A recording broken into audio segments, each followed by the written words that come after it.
I've really loved watching other State of the Watch collection videos on YouTube, so I thought I'd share some of the watches from my own personal collection. I'll keep this introduction short. I'm going to do one video per watch box. I'm not going to go through every watch box that's in my collection, but I go through some of the watch boxes that are in my office that I tend to go to the most in terms of grabbing a watch to wear depending upon the clothing that I'm wearing that day. So this first box we're going to be looking at, and this is the box in this video, just a really brief introduction, and then we'll get stuck in and actually fire up the video. It's basically a small watch box, 8 watches, and I call this my his and hers watch box. Going from the left to the right, you have a pair of green watches, and the top one is mine, the bottom one is my wife's. The next one is a pair of blue watches. The top one is mine, bottom is my wife. Get the picture. The third one is a pair of black meteorite watches. Top is mine, bottom is my wife. And the last pair isn't really a his and hers. It's a pair of kind of dressy watches for events. And the bottom one is, if I'm going to go extremely formal, like black and white morning suit, tuxedo, or going to a funeral or something like that. I want to have understated elegance, so I don't want to have a luxury brand. I don't want to have anything that's blingy, no gold or anything like that. So it's stainless steel and black. Very simple, very clean, but a nice looking watch. And the one above that, which we'll be able to see better in the video, is another Microbrand watch that's mother of pearl dial with a tourbillon. So anyway, we talked enough about the box just to give you a flavor what it's about. My wife and I do not dress identically. We dress differently, but we have this couples thing. We enjoy it where we often wear watches that are complementary, kind of a hidden kind of thing that we certainly get a kick out of. So we'll get stuck into the video, and if you've got any questions, please do put them in the comments. Okay, so first up today are the 2 green watches that were in the his and hers watch box, and the one at the bottom is my wife's. It's actually a watch that I absolutely love myself. It's a Seiko Alpinist. I've actually owned 2 of these, sold one to a friend and kept the other. It's a little bit too small. It feels too small on my wrist for me personally, which is a real shame because I love the soft sunburst green that makes this watch really so popular. And but my wife loves it too, so it's still in my collection. I can get to enjoy looking at it, but she's the one that wears this. So this is a Seiko Alpinist, the green Alpinist. Very nice Seiko movement that, you know, hacks, hand winds. It's I think it's a 50-hour power reserve. I'm doing this from memory here, and it's a soft sunburst green. The look can look a little bit different depending upon the light. Can look darker or lighter, and the angle.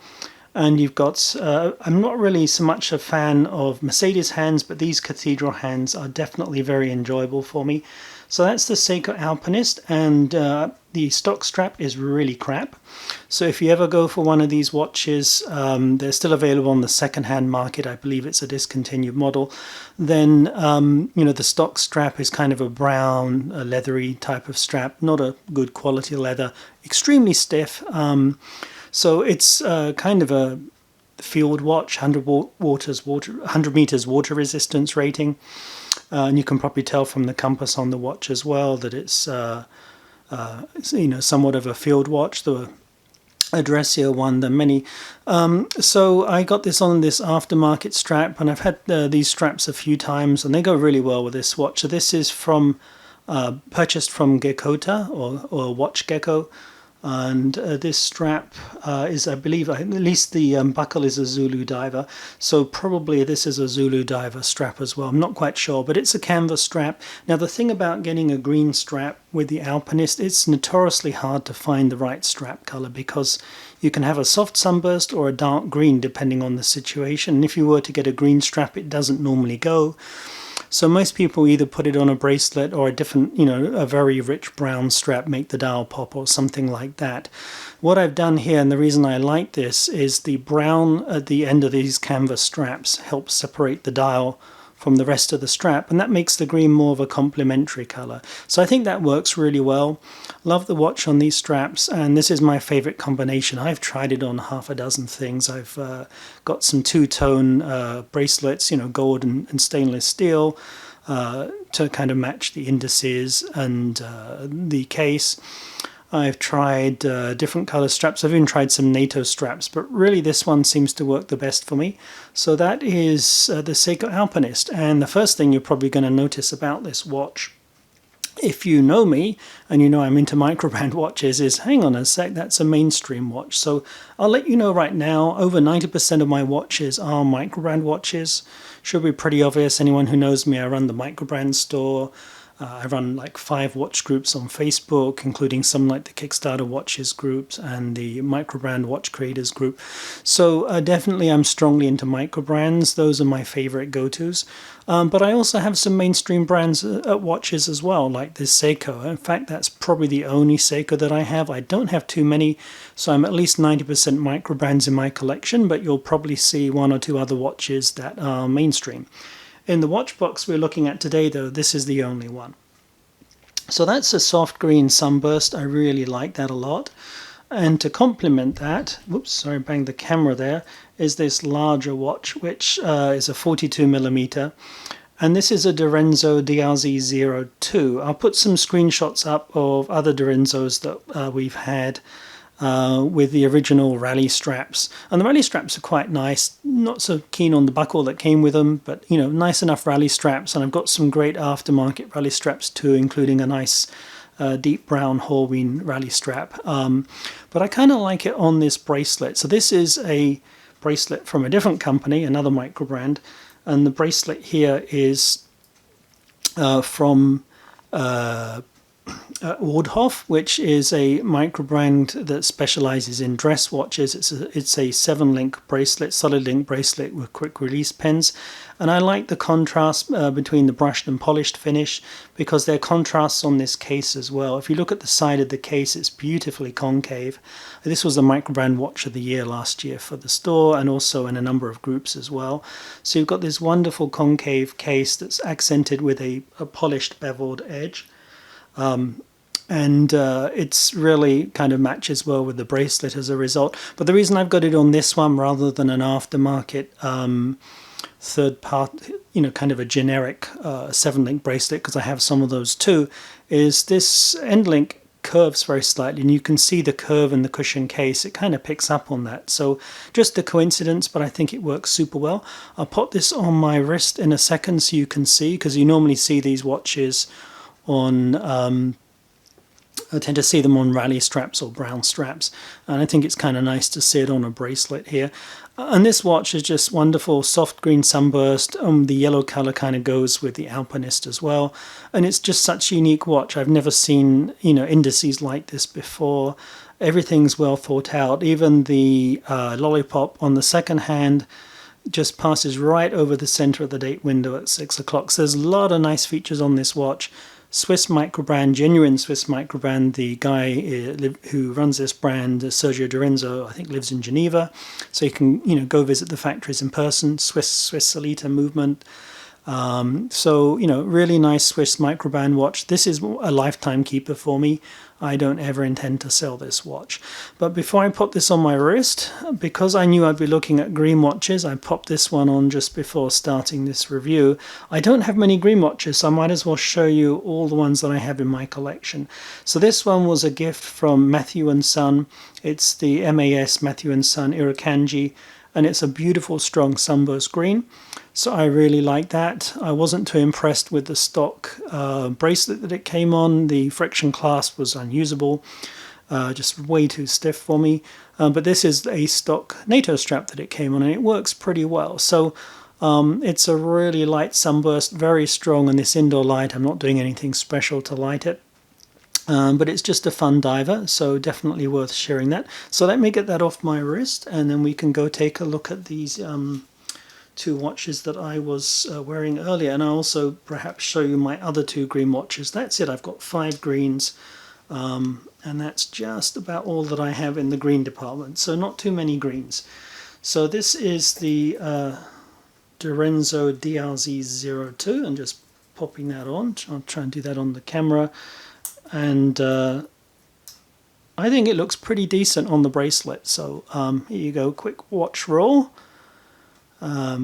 And definitely a really nice soft sunburst. So I could wear this as a dress watch, though normally green wouldn't go with too many formal outfits I would probably more likely wear this as a maybe a smart casual occasion, like going out dining in the evening, something like that. But you know, who knows? Maybe I wear something green. I could wear it with a business suit with a little bit of green somewhere, green tie or something. Not quite sure. I haven't really thought about it. I tend to wear this casually quite a bit, but I certainly could wear this, you know, green check short sleeve shirt, something like that, if I'm going out, you know, for some dining where I don't actually have to wear a suit or something. But it's just a keeper because it's a lovely watch. There's nothing else out there like that. Nice thin profile, and one of my all-time favorites. And this is probably my favorite green watch, without question. It is my favorite green watch. So definitely the best green I've had in my collection, and I'm really happy to have this. So also in the green department, there are two more watches that I own. One of which I'm selling because I personally don't feel it's kind of a Microbrand, but it just not working for me the way I thought it would. So this is a bronze watch, and the reason you've got the watch head and not the entire watch, it's from Steinhardt. I'll put, you know, the original straps here so you get an idea. I'll pop up some pictures too. So the reason it's off the straps right now is I've taken it off to give it a clean. So a week or so ago I cleaned, whoops, just bang that there. A week or so ago I cleaned this with just toothpaste, and I'm going to use some proper cleaning fluid just to return it to the original bronze state. There's a few spots on here because I'm intending to sell this watch. It's running great, I love it, but I do have some other greens. So I've got the Direnzo for dress occasions. I've got that Matthew & Sons Irukandji, a kind of a fun piece, but I could wear casually, bang around in it, do something, some activity. The dive watch. My wife has the Seiko Alpinist, and I also have one more green, which I really like, and it's kind of halfway between a dress watch and a casual watch. Doesn't look so great with the indoor lighting here, but it looks super good on the wrist. And again, this one was also a gift from Raymond from Vallimore, and it's the Vallimore Makaidos. And one of the advantages to this bracelet, because I also have this bracelet on one more watch, which wasn't a gift, but I actually purchased from Vallimore.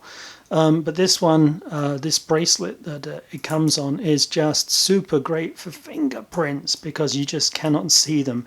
So I love wearing this watch on a hot, sweaty day or doing some activity. I don't really have to worry about it. So it's not, if I'm in a situation where I want to be really careful with the Direnzo because that is a lifetime keeper. You know, all your watches tend to get some fair wear and tear over a period of time.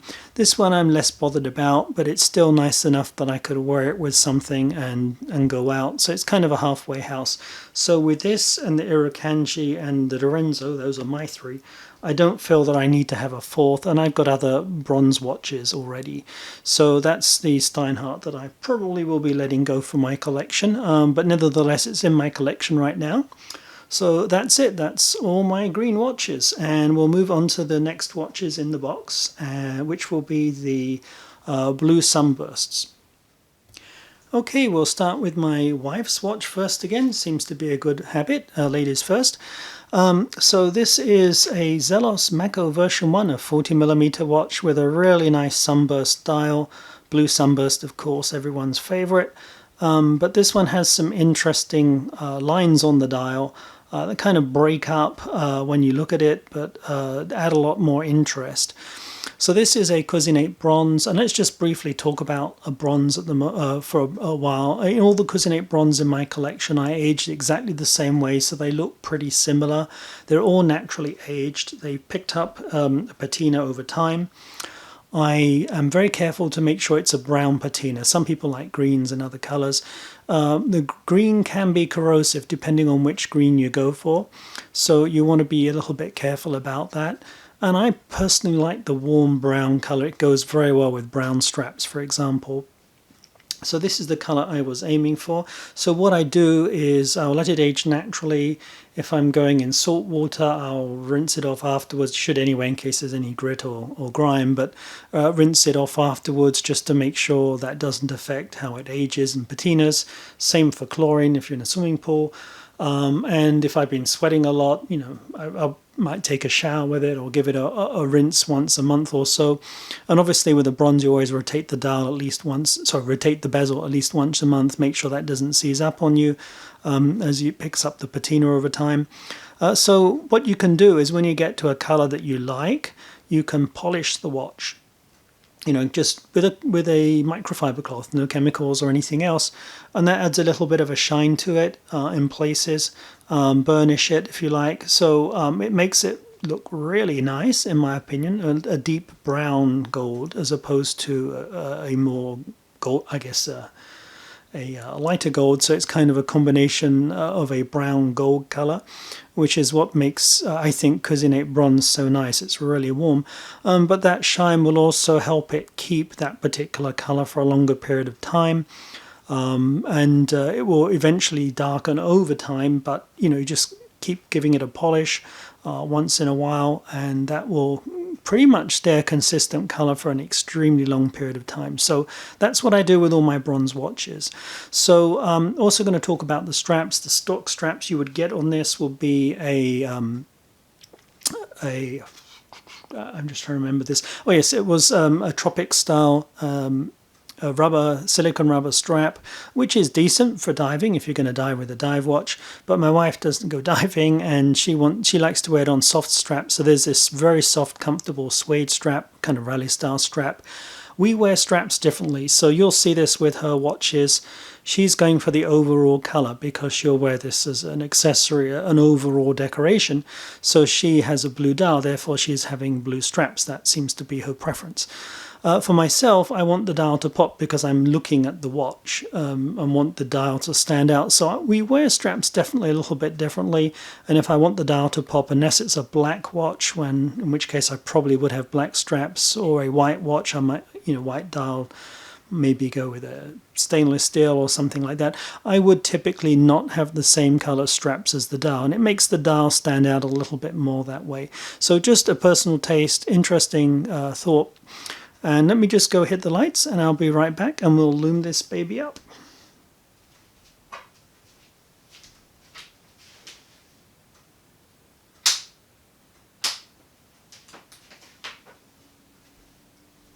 Okay, so it's not even been loomed. I know this is out of focus right now, so let's get the focus on there if we can. Just going to loom it for a few seconds with a UV torch because it's been indoors in the box all day. So you can tell it's pretty strong loom because off the bat with just a few seconds loom it looks pretty good. I believe this one looks like it's a 2-color loom, so you've got some blue BGW9 and some brighter green, which would be C3. All of those are Swiss Superluminova loom. It's not running at the moment because my wife hasn't been wearing it, but you can see the loom is really strong with these watches. So that's definitely part of the appeal of having a Zelos. This is an earlier Zelos model, so I can't see any loom on the crown, but all the more recent Zelos models tend to have loomed crowns as well, and super strong X1 grade, the most expensive and longest lasting. So I'll just go hit the lights. I just wanted to show you that briefly. I'll be right back.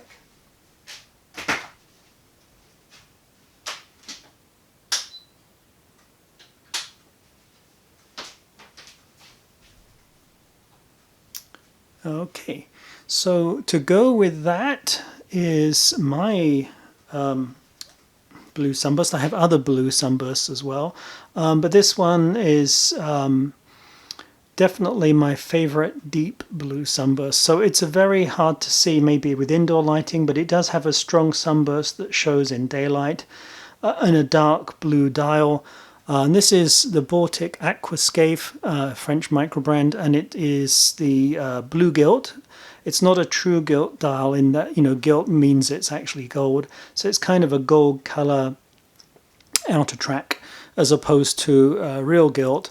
But it looks super good, and I just love this watch. So let me get that one on my wrist. I'm still wearing the green one from just now, the Valimor. So just whack that off and put on this one, and you can get an idea.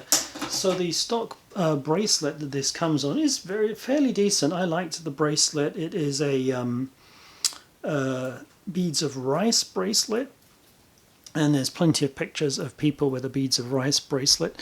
But I'm just putting this on my wrist because even though this is a smaller watch and I don't tend to go for 40 millimeters, this one works pretty well. I won't bother putting the strap in properly, just want to show you really quick.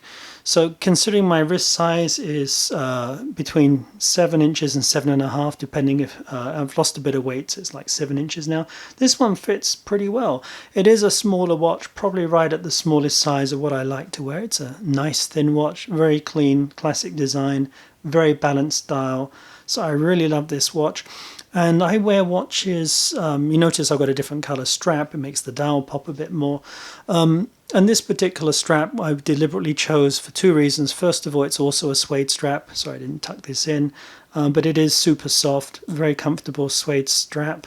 I believe this one is a Gekkota Chedworth, so another Gekkota strap. And so that's one reason, because my wife has a suede strap. But the real reason, more than anything else, is I happen to have a belt I wear quite casually on trousers that is a very similar color leather. It's not suede, but it's a very kind of orangey tan leather color to it. So this goes very well as a matching accessory. It's almost as if I have the straps made to match the belt, just a coincidence. And I have maybe I should show you, instead of doing a state of the collection, show you my some of my strap containers, because I have a huge number of straps. Mostly I got those for photography for the Microbrand store, but I get to enjoy them. This one's a well-worn strap in a pretty rough condition right now, but it's a very comfortable strap to wear. So that's the blues. I do have other blues in the collection, but maybe that I will show you at least one more other blue in another watch box, a dress blue, and we'll move on to the next pair of watches in the watch box. Okay, so next up we'll start with my wife's again, and this is a black meteorite diver, and you'll notice immediately that it is also another Zelos Mako, another version 1. So you see same bronze, so it's kind of an interesting, she has a pair of Makos there. And I actually got both of these Makos in at the same time for review, and we liked them so much we ended up getting them from Zelos, and he was willing to sell them to us, so that was really nice of Elshan. So I love black meteorite for a different reason to my wife.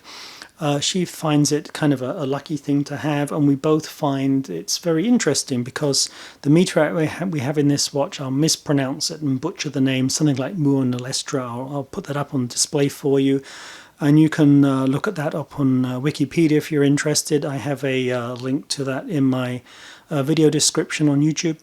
So, you know, this is the oldest discovered meteorite that's impacted Earth. So I don't remember how many millions of years ago, but, you know, nobody has discovered any meteorite fragments on Earth that's older than this in terms of meteorite date of meteorite impact. So that makes this an interesting conversation piece, this particular meteorite. And in addition to that, it has some extremely rare minerals. It has, for example, stishovite, which is only found in a few meteorite impact structures. So having a meteorite dial makes this immediately an interesting conversation piece.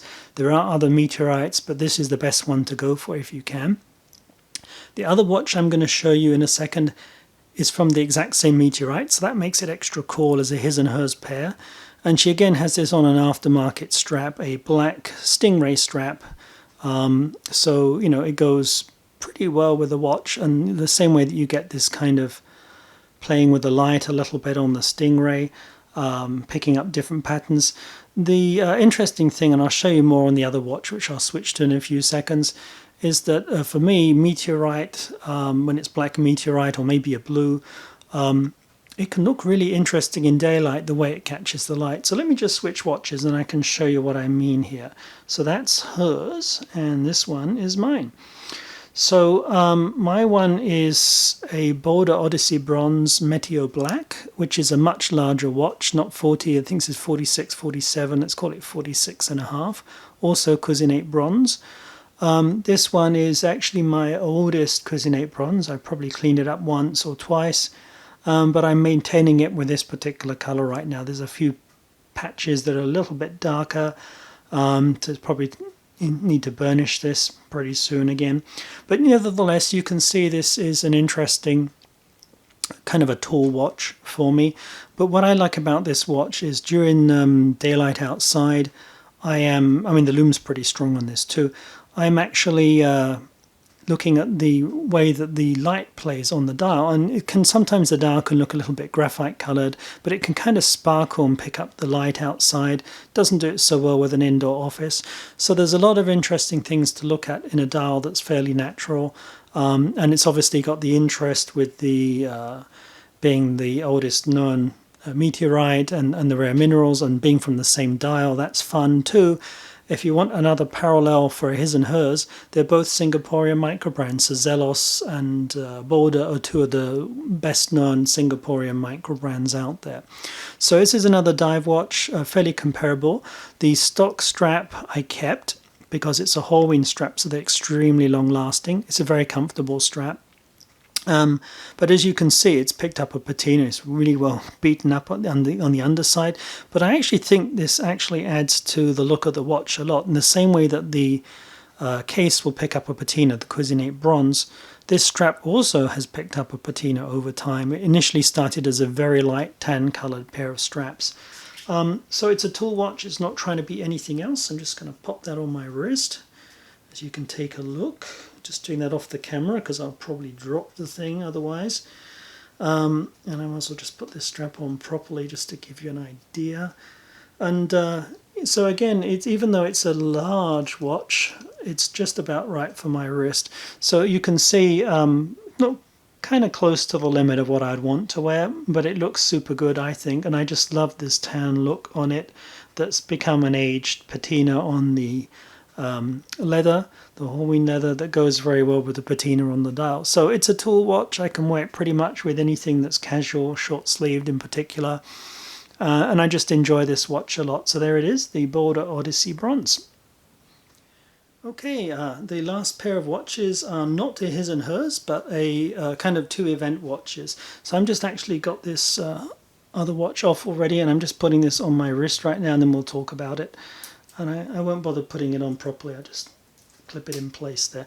Okay, so let's give you a look at this first of all, give you an idea. So this is a Melbourne Portsea calendar. It's a triple calendar dress watch. You know, it's kind of descended from deck watches from the 20th century, which in turn are descended from marine chronometers in terms of the styling, the way that you've got the outer track there. So it's a little bit different to most dress watches, but I really like this watch a lot. It's understated elegance, in my opinion. If I want to wear something that's not blingy, this is actually a good choice. The dial is a nice ceramic dial. Try and get the focus on the lines here. It's a little bit hard. But the dial is a very interesting dial for me. It's got a lot of interest with those lines, the way it picks and plays with the light, and the kind of inner dial and the outer track and the subdials. Doesn't have to be too complicated, but this is just enough to make it an interesting timepiece. The stock strap that it comes on is your typical, fairly inexpensive to be honest, kind of genuine leather, or it could be top grain leather, I'm not quite sure, but it is a you know, calf skin strap that has a faux croc patterning on it, and that's a nice enough strap. But if you're going to have a nice dial like this, and this is a very nice ceramic dial, then up the game with the straps, get some real croc or real alligator straps like this. They'll be a little bit more shiny, and they kind of in keeping with the quality of the dial, it adds to the watch. And this needn't be expensive. The straps that I have here are from AliExpress, $30 or $40 at the most. So definitely you can get some affordable straps that are really decent. And I just love the, you know, marine chronometer style on this. It makes it a little bit different to other dress watches that I have, and I've got a ton of dress watches, to be honest. And then I'm always a sucker for triple calendars. I'm not so much into chronographs. I have 2 or 3 chronographs that I do like. But if I'm going to do subdials, it's almost always a triple calendar. So you have the day of the week on the left, you know, Monday through Sunday, the month of the year on the right, you know, January through December, and nicely balanced at 6 o'clock, the day of the month. So that's why it's a triple calendar. So there we have it, the Melbourne Portsea calendar, and definitely a watch that I will wear for formal events where I don't want to wear anything blingy. Goes extremely well with a morning suit or a tuxedo, something like that. It's a little bit thick for a dress watch maybe, but it does work for me. You know, I just want to make sure I wear wide shirt cuffs with it perhaps. as opposed to a thin, smaller dress watch. But it looks super good, super sharp, and I really love this timepiece. So that is the Melbourne Portsea calendar. And countering that is another event occasion dress watch. This one's a little bit louder, so I can wear it casually too. I'm just putting this on my wrist and we'll focus on it. And this one is a Wardhoff Ultramatic, and I'm going to focus on that tourbillon because that's the key element of the Ultramatic that makes it such an interesting timepiece. So it does have a genuine tourbillon, rotates 360 degrees once every minute, so you can use that as a second hand. This has a white mother of pearl dial. It can be slightly other colors as well, depending on the light and the angle. Can pick up some greens, purples, blues even. So it's a really nice timepiece. It's a dressy watch, a dress watch. It's a little bit more modern, a little bit louder, and a little bit more blingy than the other watch. So I could wear this formally. Maybe I might wear it to a wedding or something, but I tend to wear this casually as well. It's one of these crossover pieces, and you'll recognize the bracelet, same bracelet as before. This is the Wardhoff 7-link bracelet. So I thought I might as well wear that bracelet with this watch. And normally I want bracelets with curved end links, unless the ends of the watch are straight. But here, because I've got ribbing on the case here, and it needs to be fairly thick because it is a tourbillon, the ribbing on the case means the straight end links actually work better. And I think this style of bracelet goes well with the mother of pearl because it can kind of look metallic from certain positions. So let's talk about this watch a little bit more, and then we'll be done with the video. So first thing people ask, or people talk about it, people often act as if it's controversial, and it really isn't. So talking about the tourbillon, this is not a Swiss tourbillon. If it was a Swiss tourbillon, I'll be paying at least $15,000. I think that's the cheapest watch I've seen with a Swiss tourbillon, and it's not unreasonable to see $150,000. So those are true luxury watches with Swiss tourbillons. They're hard to get hold of, and they're very expensive timepieces. So it's not one of those. It is a Chinese tourbillon, but it is an extremely good one. And the key with this watch, and this is what makes this acceptable to me, because some Chinese watches, you question the QA quality, and rightly so. I mean, there's some great assemblies done in China. Most watches in the world are actually assembled in China, but there are also some really crappy ones, and you want to be really careful with a tourbillon because there's a huge number of moving parts, and you can't just send it off to whoever normally services your watches because tourbillons are complicated. You need specialized training for that. So the reason I like this brand is Wardhoff assemble all these watches themselves in Germany. They spend days on each watch trying to get it tuned to be reasonably accurate, which is very difficult with a tourbillon. I know that the history with the tourbillon is that it was invented to help keep a watch accurate, but the technology on watches and the manufacturing quality standards has really increased in the couple of centuries since then, at least. So the reality is tourbillons tend to be less accurate most of the time, unless it's a really high-end haute horology watch.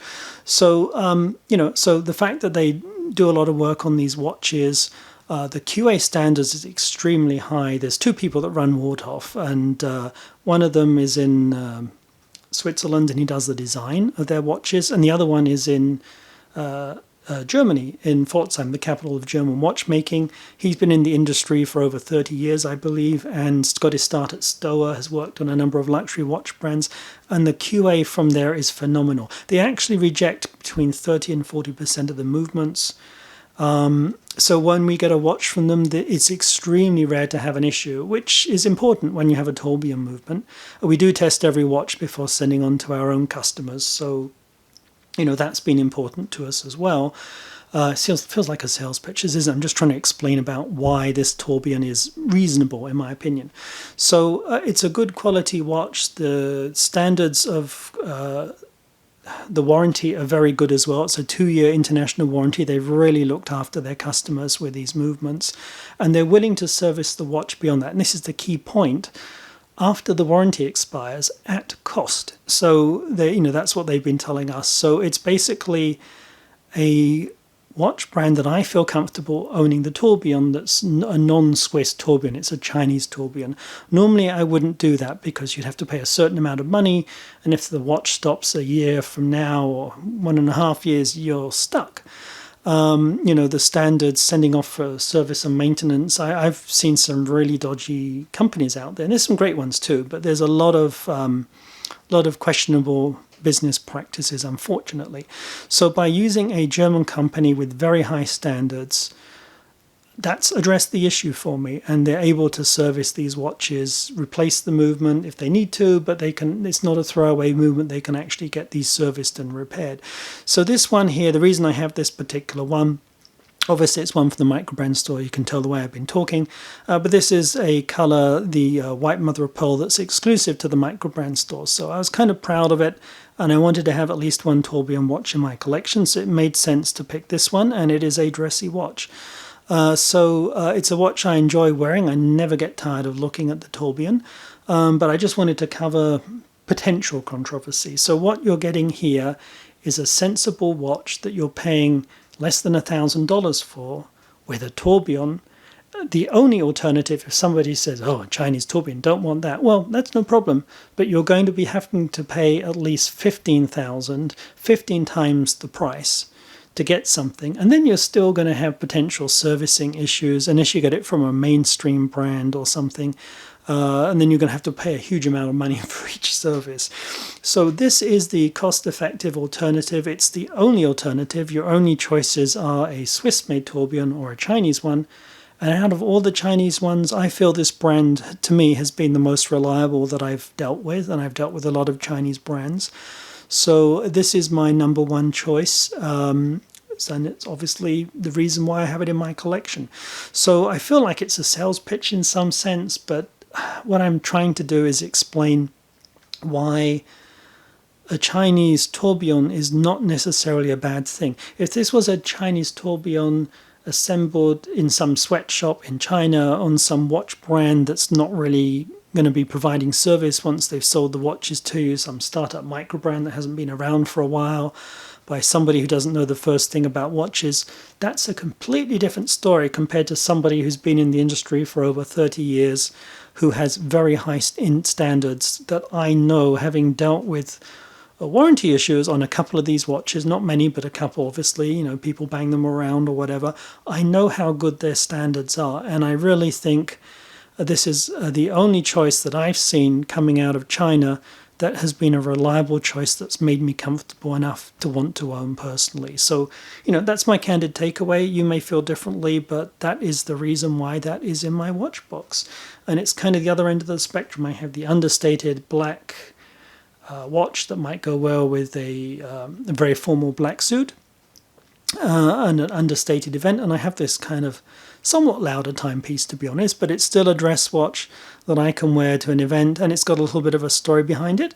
But next time somebody disses, oh, it's got a Chinese movement, therefore Chinese equals crap, I'm sorry, but I'm going to have to disagree on that.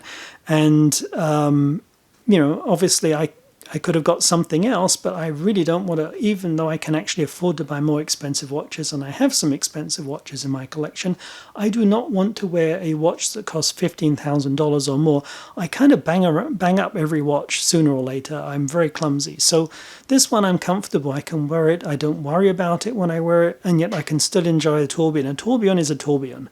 Some of them are coaxial tourbillon. Obviously, if it was a triaxial tourbillon that doesn't just rotate along a flat plane 360 degrees, but also goes on another plane as well, then that will be something different and something much more expensive, and I would probably like that. But then I will be worrying all the time about having a watch that I can potentially damage. And also, there's some people out there who have a collection. If you're spending, let's say you do find that cheapest watch at $15,000. Well, imagine how many Microbrand watches you can get for the price. To me, maybe I'm moving in a different market to some people. Some people are wearing a watch and they're trying to say, look at me, I can afford this expensive timepiece, and that's why they're wearing the watch. I just love watches, and obviously some really expensive timepieces. The workmanship is exquisite. The quality is out of this world. And this is, I feel, the right compromise. I mean, a tourbillon under $1,000, very reliable, no issues with it. Not everything is, just because a movement is from China doesn't mean it's a bad watch. It's just like when people get a watch with a Swiss movement, but it's assembled somewhere else, right? So you can get some Chinese watches with Swiss movements, in fact, some Zelos watches with Swiss movements. The ones we were looking at earlier, I don't know where Zelos assemble their watches, but I suspect it's probably a very good factory in China, and nobody complains about the Zelos standards, and it's a Swiss Solita SW200 or something like that. So what's the difference, right? If you get a good quality movement that's properly cleaned, assembled, regulated to some extent, as much as you can regulate a tourbillon, by somebody who knows what they're doing and they don't compromise on the QA, then why not? So I feel like I harped on about this, but I know it's often a sticking point with people, so it's definitely worth covering in my book. And I just think this is a fantastic watch, so I really enjoy that. It has a power reserve, about 40 hours, so fairly typical. The only things I don't like about this watch so much is you've got a 24-hour subdial, which kind of looks interesting. I think that's the North Pole or something similar. So people tend to feel that's a second time zone or something, like a GMT. Well, it's not. So it's just a 24-hour subdial, which might not make much sense as you don't have a date window. So, it's more of a decorative feature. But the dial, the dial is just gorgeous. This is a Swiss-made dial. So, not everything is Chinese. Parts come from all over. I know that the sapphire glass on this is not Chinese. This is a very well-made Swiss-made dial, a CNC cut. The lines you see around the Waldhof logo are cut into the natural mother of pearl. So it's extremely well done and a really nice watch. So I'm really happy with this. Said my piece, and if you've got any questions about this or any of the other watches, just put them in the comments, and hopefully if I can share any more information that's useful, I'll do so. Thanks for watching. Take care.